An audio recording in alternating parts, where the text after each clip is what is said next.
Alors bonjour, je m'appelle Rebecca d'Outremer.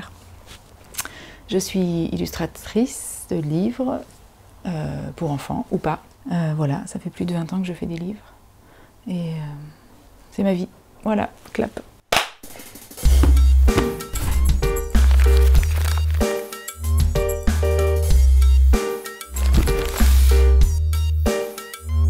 Bonjour à toutes et à tous et bienvenue sur Boîte à mots. Nous sommes aujourd'hui dans l'atelier de Rebecca d'Outremer. Bonjour Rebecca. Bonjour. Nous sommes là pour discuter de ton dernier album, Les riches heures de Jacominus Gainsborough. Donc c'est l'histoire de ce petit lapin, Jacominus, et c'est l'histoire de toute sa vie en fait. Oui, c'est l'histoire de toute une vie, des premières heures jusqu'aux dernières, avec tous les aléas, les rencontres, les espoirs, les déceptions, les bonheurs et les malheurs de la vie. Tu as choisi d'utiliser un petit lapin et toute une série d'animaux. Oui. C'est pourquoi ce choix?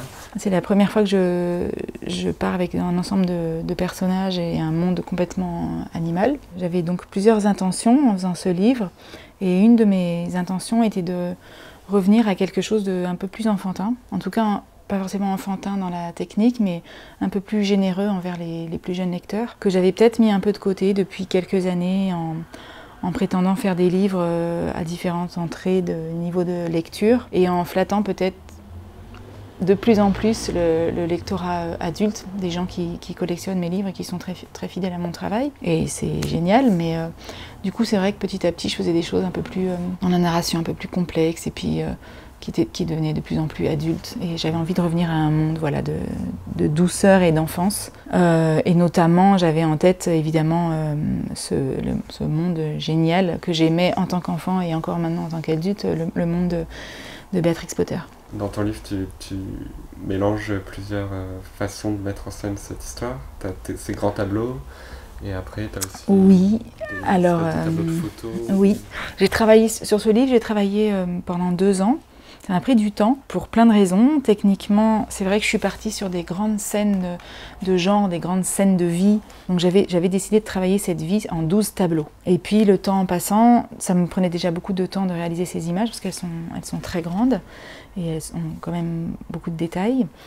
Et j'ai eu envie d'être plus bavarde, d'en dire un peu plus sur la vie de ce personnage. Et j'ai intercalé dans ces grandes scènes et ces grands tableaux les portraits du personnage principal qu'on voit vieillir, de tout petit bébé à adolescent, puis adulte. Et ces portraits sont accompagnés de pages de texte un peu plus riches en informations, on va dire ça.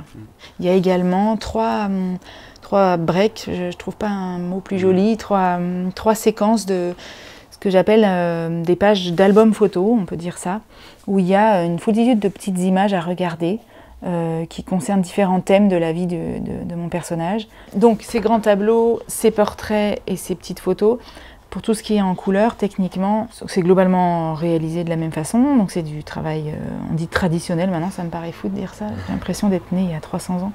C'est juste du travail à la main, il n'y a pas de Photoshop, rien de très particulier. Tout le travail en couleur est fait à la gouache, sur du papier aquarelle. Les grandes scènes sont réalisé en beaucoup plus grand que le format imprimé, pour que j'ai plus de facilité à donner du détail, et puis qu'on puisse fouiller les images et découvrir des petites histoires dans l'histoire, enfin, comme j'ai toujours aimé faire. Il y a juste ces pages d'album photo, entre guillemets, où il y a des techniques un peu plus variées. Des fois c'est de la gouache, mais parfois c'est du crayon ou de l'encre, enfin une espèce de cuisine qui fait que je réalise des images qui sont vraiment là comme des objets, et elles sont collées sur du carton un peu épais. Ce sont des images objets, voilà, des images comme photographiques qui ont un peu vieilli avec le temps, qui sont un peu pliées, abîmées, altérées. Et au début de ton livre, il y a une adresse au lecteur oui. Où tu t'adresses directement notamment aux enfants. C'est vrai que j'avais envie de bien expliquer aux enfants, parce qu'il y a cette balance entre quelque chose qui est très mignon du premier abord et en même temps le texte peut paraître un peu complexe au plus petit. J'avais envie d'inviter celui qui me fait l'honneur d'ouvrir le livre à se détendre déjà. S'il est adulte, c'est pas parce que c'est un petit lapin que ça ne lui est pas destiné. Et s'il est enfant, c'est pas parce qu'il y a beaucoup de textes qu'il ne pourra pas trouver son compte. Donc je parle aux plus petits en disant voilà, tu peux regarder, trouver beaucoup de détails dans les images, tu peux fouiller, tu peux comprendre.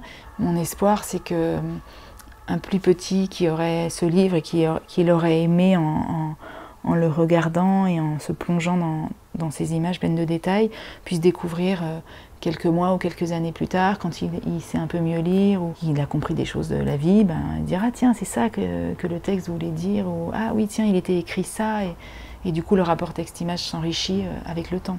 Ça parle de la vie et j'aimerais bien que ce soit un livre qui, bon, si ça accompagne une vie, ça serait génial, mais c'est un peu l'idée quand même, c'est aussi ambitieux que ça aussi.